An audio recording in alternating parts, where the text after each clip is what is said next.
Salam sejahtera dan salam keluarga Malaysia. Terima kasih karena telah menonton channel ini. Channel ini menyampaikan berita-berita hangat mengenai artis dalam dan luar negara.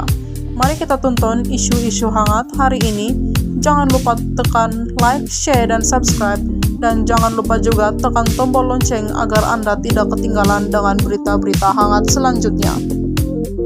Berita hari ini dipetik dari utusan Malaysia yang bertajuk Siti Bainun masuk ward kerana hidap pneumonia. Kuala Lumpur, Siti Bainun Ahmad Razali yang sepatutnya mula membela diri atas pertuduhan mengabai dan menganiaya kanak-kanak perempuan sindrom Down Bella dimasukkan ke hospital minggu lalu kerana menghidap pneumonia dan dijadwalkan menjalani pembedahan endoskopik. Pengasas rumah bunda itu dijadwalkan memberi keterangan bela diri di Mahkamah Session di sini pada hari pertama perbicaraan hingga 9 Desember ini.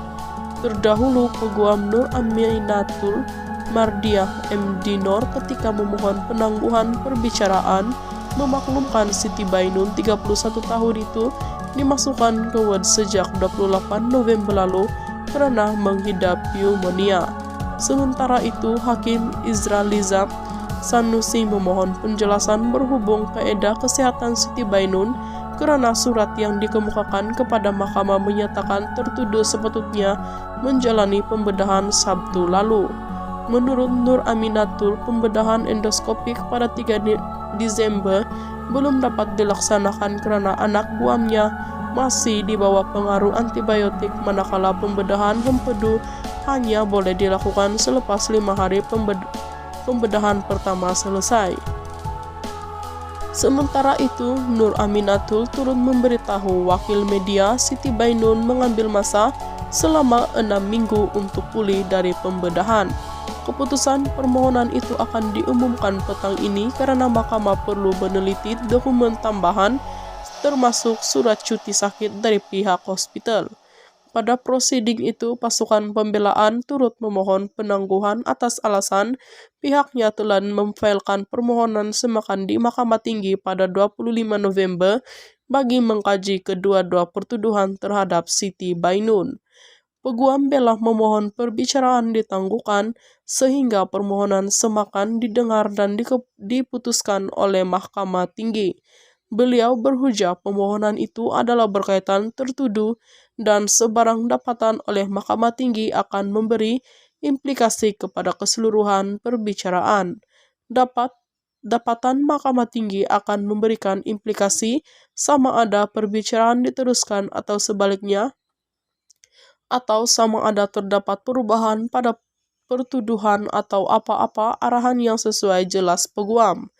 Nur Aminatul turut memohon pertimbangan penangguhan bagi membolehkan pihaknya menyediakan pembelaan termasuk penyediaan saksi-saksi luar negara. Menurutnya salah seorang saksi melibatkan pakar dari London, United Kingdom, manakala salah seorang saksi lagi sedang meneliti dokumen untuk penyediaan pernyataan saksi.